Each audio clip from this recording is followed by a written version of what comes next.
DK Shivakumar ಮುಖ್ಯಮಂತ್ರಿ ಆಗ್ತಾರಾ ಇಲ್ವಾ ಅನ್ನುವಂತಹ ಚರ್ಚೆ ಪ್ರತಿನಿತ್ಯವೂ ಕೂಡ ನಡೀತಾನೆ ಇರುತ್ತೆ. ಈ ಕಡೆ ಸಿದ್ದರಾಮಯ್ಯ ಅವರು ಇವರ ಎಲ್ಲಾ ಪ್ರಯತ್ನಗಳಿಗೂ ಕೂಡ ಬ್ರೇಕ್ ಹಾಕುವಂತಹ ಕೆಲಸವನ್ನೂ ನಿರಂತರವಾಗಿ ಮಾಡ್ತಾನೆ ಇದ್ದಾರೆ. ಈಗ ಡಿಕೆ ಶಿವಕುಮಾರ್ ಅವರನ್ನ ಮಣಿಸೋದಕ್ಕೆ ಸಿದ್ದರಾಮಯ್ಯ ಆಪ್ತರು ಹೊಸ ಬಾಣವನ್ನ ಹೂಡ್ತಾ ಇದ್ದಾರೆ. 2028ರ ಆಫರ್ನಿಂದ ಸತೀಶ್ ಜಾರಕಿಹೊಳಿ ಅಂತರವನ್ನ ಕಾಯ್ದುಕೊಳ್ಳುವುದು. 2028ರಲ್ಲಿ ಗೆದ್ರೆ ಡಿಕೆ ಶಿವಕುಮಾರ್ ಸಿಎಂ ಆಗ್ಲಿ. ಸದ್ಯಕ್ಕೆ ಡಿಕೆಶಿ ತಣ್ಣಗಾಗಿಸಲು ಇದು ಹೊಸ ಬಾಣ. ಇದು 2028ಕ್ಕೆ ಮತ್ತೆ ಬೇರೆ ರೀತಿಯ ಆಟಗಳನ್ನ ಆಡೋದು. ಈಗ ಅವರನ್ನ ಈ ರೀತಿ ಹೇಳಿ ಸುಮ್ಮನೆ ಕೂರಿಸೋದು. 2028ರ ಆಫರ್ ಅನ್ನ ಮಾಡೋದು, ಸತೀಶ್ ಜಾರಕಿಹೊಳಿಯನ್ನ ಸೈಲೆಂಟ್ ಮಾಡೋದು. 2028ರಲ್ಲಿ ನಾವು ಗೆದ್ರೆ ಡಿಕೆ ಶಿವಕುಮಾರ್ ಅವರು ಮುಖ್ಯಮಂತ್ರಿ ಆಗ್ಲಿ ಅಂತ ಹೇಳ್ಬಿಟ್ರೆ ಅಲ್ಲಿಗೆ ಇಷ್ಟು ದಿನಾನೇ ಕಾದಿದ್ದೀವಿ, ಇನ್ನೆರಡು ವರ್ಷ ಕಾಯಕ್ಕೇನು ಅಂತ ಅವರು ಸುಮ್ಮನೆ ಕೂರಬಹುದು. ಅಂದ್ರೆ ಡಿಕೆ ಶಿವಕುಮಾರ್ ಅವರನ್ನ ತಣ್ಣಗಾಗಿಸೋದಕ್ಕೆ ಈ ರೀತಿ ಹೊಸ ಹೊಸ ಬಾಣಗಳ ಪ್ರಯೋಗವನ್ನ ಸಿದ್ದು ಬಣ ಮಾಡ್ತಾ ಇದೆ. ಸಿದ್ದರಾಮಯ್ಯ ಟೀಮ್ ಭಿನ್ನ ಪ್ರಯೋಗಗಳೇ ಡಿಕೆಶಿಗೆ ಮುಳುವಾಗ್ತಾ ಇದೆ. ಡಿಕೆ ಶಿವಕುಮಾರ್ ಬಣದ ಈಗ ಎಲ್ಲಾ ರೀತಿಯ ಪ್ರಯೋಗಗಳು ತಲೆ ಕೆಡಿಸುವಂತಹ ಕೆಲಸಕ್ಕೆ ಹೋಗಿವೆ. ಯಾಕಂದ್ರೆ ಇವರು ಒಂದೊಂದೇ ಬಾಣವನ್ನ ಬಿಡೋದು. ಹಾಗಿದ್ರೆ 2028ಕ್ಕೆ ನಾವೇ ಸಿಎಂ ಅನ್ನೋ ಲೆಕ್ಕ ಇದ್ರೆ ಈಗ ಯಾಕೆ ಸುಮ್ಮನೆ ಅವರಿಗೆ ತೊಂದರೆ ಕೊಡೋದು, ಅವರೇ ಸಿಎಂ ಆಗಿ ಮುಂದುವರಿಲಿ ಅಂತ ಹೇಳ್ಬಿಡೋದು. ಆದರೆ ಅದು ಮುಂದೆ ಅವರಿಗೆ ಪರಿಣಾಮ ಬೀರಬಹುದು. ಇವೆಲ್ಲ ರಾಜಕೀಯ ಪಟ್ಟುಗಳು, ತಂತ್ರಗಾರಿಕೆ. 2028ರಲ್ಲೂ ಸಿದ್ದರಾಮಯ್ಯ ನೇತೃತ್ವದಲ್ಲೇ ಚುನಾವಣೆ ಅಂತ ಇದ್ದವರು ಈಗ ಈ ರೀತಿ ಅಂತ ಇದ್ದಾರೆ.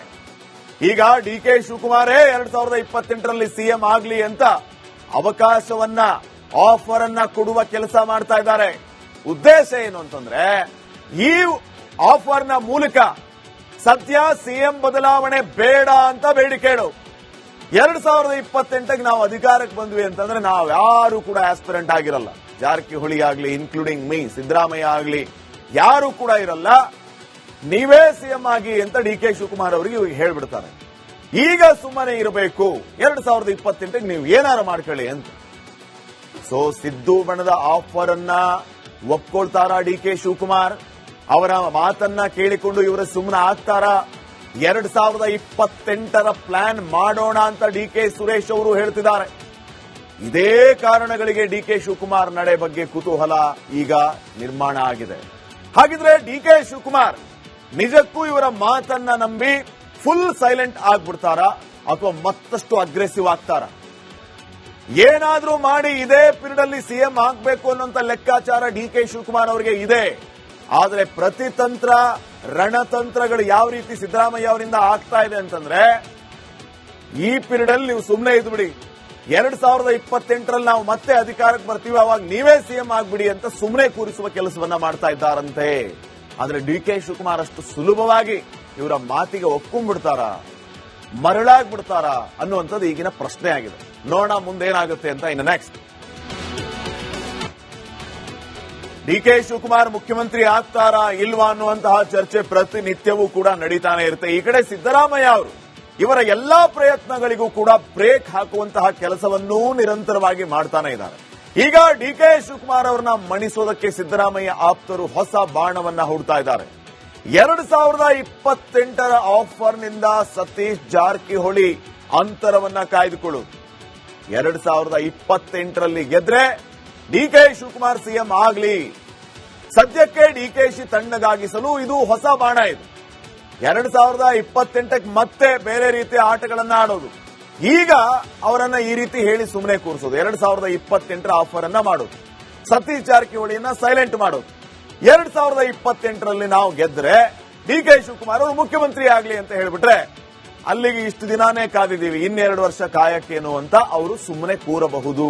ಅಂದ್ರೆ ಡಿಕೆ ಶಿವಕುಮಾರ್ ಅವರನ್ನ ತಣ್ಣಗಾಗಿಸೋದಕ್ಕೆ ಈ ರೀತಿ ಹೊಸ ಹೊಸ ಬಾಣಗಳ ಪ್ರಯೋಗವನ್ನ ಸಿದ್ದು ಬಣ ಮಾಡ್ತಾ ಇದೆ. ಸಿದ್ದರಾಮಯ್ಯ ಟೀಮ್ ಭಿನ್ನ ಪ್ರಯೋಗಗಳೇ ಡಿಕೆಶಿಗೆ ಮುಳುವಾಗ್ತಾ ಇದೆ. ಡಿಕೆ ಶಿವಕುಮಾರ್ ಬಣದ ಈಗ ಎಲ್ಲಾ ರೀತಿಯ ಪ್ರಯೋಗಗಳು ತಲೆ ಕೆಡಿಸುವಂತಹ ಕೆಲಸಕ್ಕೆ ಹೋಗಿವೆ. ಯಾಕಂದ್ರೆ ಇವರು ಒಂದೊಂದೇ ಬಾಣವನ್ನ ಬಿಡೋದು. ಹಾಗಿದ್ರೆ 2028ಕ್ಕೆ ನಾವೇ ಸಿಎಂ ಅನ್ನೋ ಲೆಕ್ಕ ಇದ್ರೆ ಈಗ ಯಾಕೆ ಸುಮ್ಮನೆ ಅವರಿಗೆ ತೊಂದರೆ ಕೊಡೋದು, ಅವರೇ ಸಿಎಂ ಆಗಿ ಮುಂದುವರಿಲಿ ಅಂತ ಹೇಳ್ಬಿಡೋದು. ಆದರೆ ಅದು ಮುಂದೆ ಅವರಿಗೆ ಪರಿಣಾಮ ಬೀರಬಹುದು. ಇವೆಲ್ಲ ರಾಜಕೀಯ ಪಟ್ಟುಗಳು, ತಂತ್ರಗಾರಿಕೆ. 2028ರಲ್ಲೂ ಸಿದ್ದರಾಮಯ್ಯ ನೇತೃತ್ವದಲ್ಲೇ ಚುನಾವಣೆ ಅಂತ ಇದ್ದವರು ಈಗ ಈ ರೀತಿ ಅಂತ ಇದ್ದಾರೆ. ಈಗ ಡಿ ಕೆ ಶಿವಕುಮಾರೇ 2028ರಲ್ಲಿ ಸಿಎಂ ಆಗ್ಲಿ ಅಂತ ಅವಕಾಶವನ್ನ ಆಫರ್ ಅನ್ನ ಕೊಡುವ ಕೆಲಸ ಮಾಡ್ತಾ ಇದ್ದಾರೆ. ಉದ್ದೇಶ ಏನು ಅಂತಂದ್ರೆ ಈ ಆಫರ್ನ ಮೂಲಕ ಸದ್ಯ ಸಿಎಂ ಬದಲಾವಣೆ ಬೇಡ ಅಂತ ಬೇಡಿಕೆ ಇಡು. 2028ಕ್ಕೆ ನಾವು ಅಧಿಕಾರಕ್ಕೆ ಬಂದ್ವಿ ಅಂತಂದ್ರೆ ನಾವು ಯಾರು ಕೂಡ ಆಸ್ಪಿರೆಂಟ್ ಆಗಿರಲ್ಲ. ಜಾರಕಿಹೊಳಿ ಆಗ್ಲಿ, ಇನ್ಕ್ಲೂಡಿಂಗ್ ಮೀ, ಸಿದ್ದರಾಮಯ್ಯ ಆಗ್ಲಿ, ಯಾರು ಕೂಡ ಇರಲ್ಲ. ನೀವೇ ಸಿಎಂ ಆಗಿ ಅಂತ ಡಿ ಕೆ ಶಿವಕುಮಾರ್ ಅವರಿಗೆ ಇವಾಗ ಹೇಳ್ಬಿಡ್ತಾರೆ. ಈಗ ಸುಮ್ಮನೆ ಇರಬೇಕು, 2028ಕ್ಕೆ ನೀವು ಏನಾರು ಮಾಡ್ಕೊಳ್ಳಿ ಅಂತ. ಸೊ ಸಿದ್ದು ಬಣದ ಆಫರ್ ಅನ್ನ ಒಪ್ಕೊಳ್ತಾರ ಡಿ ಕೆ ಶಿವಕುಮಾರ್? ಅವರ ಮಾತನ್ನ ಕೇಳಿಕೊಂಡು ಇವರ ಸುಮ್ಮನೆ ಆಗ್ತಾರ? 2028ರ ಪ್ಲಾನ್ ಮಾಡೋಣ ಅಂತ ಡಿ ಕೆ ಸುರೇಶ್ ಅವರು ಹೇಳ್ತಿದ್ದಾರೆ. ಇದೇ ಕಾರಣಗಳಿಗೆ ಡಿ ಕೆ ಶಿವಕುಮಾರ್ ನಡೆ ಬಗ್ಗೆ ಕುತೂಹಲ ಈಗ ನಿರ್ಮಾಣ ಆಗಿದೆ. ಹಾಗಿದ್ರೆ ಡಿ ಕೆ ಶಿವಕುಮಾರ್ ನಿಜಕ್ಕೂ ಇವರ ಮಾತನ್ನ ನಂಬಿ ಫುಲ್ ಸೈಲೆಂಟ್ ಆಗ್ಬಿಡ್ತಾರಾ ಅಥವಾ ಮತ್ತಷ್ಟು ಅಗ್ರೆಸಿವ್ ಆಗ್ತಾರ?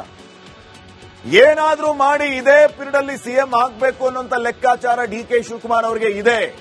ಆದರೆ ಪ್ರತಿತಂತ್ರ, ರಣತಂತ್ರಗಳು ಯಾವ ರೀತಿ ಸಿದ್ದರಾಮಯ್ಯ ಅವರಿಂದ ಆಗ್ತಾ ಇದೆ ಅಂತಂದ್ರೆ, ಈ ಪೀರಿಯಡ್ ಅಲ್ಲಿ ನೀವು ಸುಮ್ಮನೆ ಇದ್ಬಿಡಿ, 2028ರಲ್ಲಿ ನಾವು ಮತ್ತೆ ಅಧಿಕಾರಕ್ಕೆ ಬರ್ತೀವಿ, ಅವಾಗ ನೀವೇ ಸಿಎಂ ಆಗ್ಬಿಡಿ ಅಂತ ಸುಮ್ಮನೆ ಕೂರಿಸುವ ಕೆಲಸವನ್ನ ಮಾಡ್ತಾ ಇದ್ದಾರಂತೆ.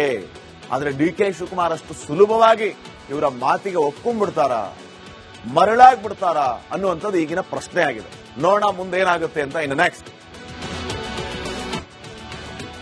ಡಿ ಕೆ ಶಿವಕುಮಾರ್ ಮುಖ್ಯಮಂತ್ರಿ ಆಗ್ತಾರಾ ಇಲ್ವಾ ಅನ್ನುವಂತಹ ಚರ್ಚೆ ಪ್ರತಿನಿತ್ಯವೂ ಕೂಡ ನಡೀತಾನೆ ಇರುತ್ತೆ. ಈ ಕಡೆ ಸಿದ್ದರಾಮಯ್ಯ ಅವರು ಇವರ ಎಲ್ಲಾ ಪ್ರಯತ್ನಗಳಿಗೂ ಕೂಡ ಬ್ರೇಕ್ ಹಾಕುವಂತಹ ಕೆಲಸವನ್ನೂ ನಿರಂತರವಾಗಿ ಮಾಡ್ತಾನೆ ಇದ್ದಾರೆ. ಈಗ ಡಿ ಕೆ ಶಿವಕುಮಾರ್ ಅವರನ್ನ ಮಣಿಸೋದಕ್ಕೆ ಸಿದ್ದರಾಮಯ್ಯ ಆಪ್ತರು ಹೊಸ ಬಾಣವನ್ನ ಹೂಡ್ತಾ ಇದ್ದಾರೆ.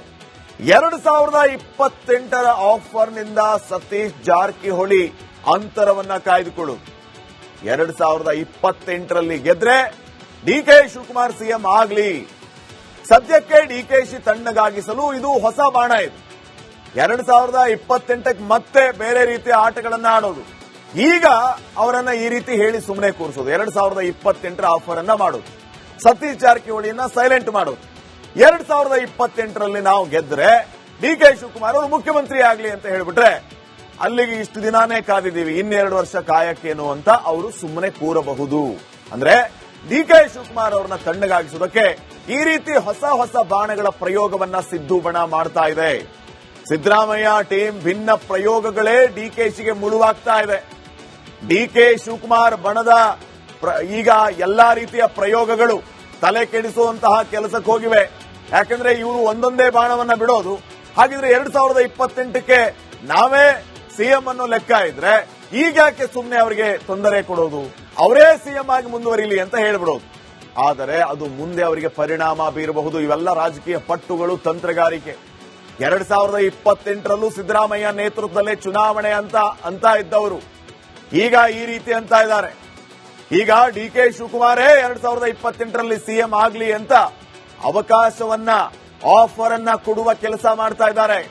ಉದ್ದೇಶ ಏನು ಅಂತಂದ್ರೆ ಈ ಆಫರ್ನ ಮೂಲಕ ಸದ್ಯ ಸಿಎಂ ಬದಲಾವಣೆ ಬೇಡ ಅಂತ ಬೇಡಿಕೆ ಇಡು. 2028ಕ್ಕೆ ನಾವು ಅಧಿಕಾರಕ್ಕೆ ಬಂದ್ವಿ ಅಂತಂದ್ರೆ ನಾವು ಯಾರು ಕೂಡ ಆಸ್ಪಿರೆಂಟ್ ಆಗಿರಲ್ಲ. ಜಾರಕಿಹೊಳಿ ಆಗ್ಲಿ, ಇನ್ಕ್ಲೂಡಿಂಗ್ ಮೀ, ಸಿದ್ದರಾಮಯ್ಯ ಆಗ್ಲಿ, ಯಾರು ಕೂಡ ಇರಲ್ಲ. ನೀವೇ ಸಿಎಂ ಆಗಿ ಅಂತ ಡಿ ಕೆ ಶಿವಕುಮಾರ್ ಅವರಿಗೆ ಇವಾಗ ಹೇಳ್ಬಿಡ್ತಾರೆ. ಈಗ ಸುಮ್ಮನೆ ಇರಬೇಕು, 2028ಕ್ಕೆ ನೀವು ಏನಾರು ಮಾಡ್ಕೊಳ್ಳಿ ಅಂತ. ಸೊ ಸಿದ್ದು ಬಣದ ಆಫರ್ ಅನ್ನ ಒಪ್ಕೊಳ್ತಾರ ಡಿ ಕೆ ಶಿವಕುಮಾರ್? ಅವರ ಮಾತನ್ನ ಕೇಳಿಕೊಂಡು ಇವರ ಸುಮ್ಮನೆ ಆಗ್ತಾರ? 2028ರ ಪ್ಲಾನ್ ಮಾಡೋಣ ಅಂತ ಡಿ ಕೆ ಸುರೇಶ್ ಅವರು ಹೇಳ್ತಿದ್ದಾರೆ. ಇದೇ ಕಾರಣಗಳಿಗೆ ಡಿ ಕೆ ಶಿವಕುಮಾರ್ ನಡೆ ಬಗ್ಗೆ ಕುತೂಹಲ ಈಗ ನಿರ್ಮಾಣ ಆಗಿದೆ. ಹಾಗಿದ್ರೆ ಡಿ ಕೆ ಶಿವಕುಮಾರ್ ನಿಜಕ್ಕೂ ಇವರ ಮಾತನ್ನ ನಂಬಿ ಫುಲ್ ಸೈಲೆಂಟ್ ಆಗ್ಬಿಡ್ತಾರಾ ಅಥವಾ ಮತ್ತಷ್ಟು ಅಗ್ರೆಸಿವ್ ಆಗ್ತಾರಾ? ಏನಾದ್ರೂ ಮಾಡಿ ಇದೇ ಪೀರಿಯಡ್ ಅಲ್ಲಿ ಸಿಎಂ ಆಗ್ಬೇಕು ಅನ್ನೋಂತ ಲೆಕ್ಕಾಚಾರ ಡಿ ಕೆ ಶಿವಕುಮಾರ್ ಅವರಿಗೆ ಇದೆ. ಆದರೆ ಪ್ರತಿತಂತ್ರ, ರಣತಂತ್ರಗಳು ಯಾವ ರೀತಿ ಸಿದ್ದರಾಮಯ್ಯ ಅವರಿಂದ ಆಗ್ತಾ ಇದೆ ಅಂತಂದ್ರೆ, ಈ ಪೀರಿಯಡ್ ಅಲ್ಲಿ ನೀವು ಸುಮ್ಮನೆ ಇದ್ಬಿಡಿ, 2028ರಲ್ಲಿ ನಾವು ಮತ್ತೆ ಅಧಿಕಾರಕ್ಕೆ ಬರ್ತೀವಿ, ಅವಾಗ ನೀವೇ ಸಿಎಂ ಆಗ್ಬಿಡಿ ಅಂತ ಸುಮ್ಮನೆ ಕೂರಿಸುವ ಕೆಲಸವನ್ನ ಮಾಡ್ತಾ ಇದ್ದಾರಂತೆ. ಆದ್ರೆ ಡಿ ಕೆ ಶಿವಕುಮಾರ್ ಅಷ್ಟು ಸುಲಭವಾಗಿ ಇವರ ಮಾತಿಗೆ ಒಪ್ಕೊಂಡ್ಬಿಡ್ತಾರ, ಮರಳಾಗ್ಬಿಡ್ತಾರ ಅನ್ನುವಂಥದ್ದು ಈಗಿನ ಪ್ರಶ್ನೆ ಆಗಿದೆ. ನೋಡೋಣ ಮುಂದೇನಾಗುತ್ತೆ ಅಂತ. ಇನ್ನು ನೆಕ್ಸ್ಟ್,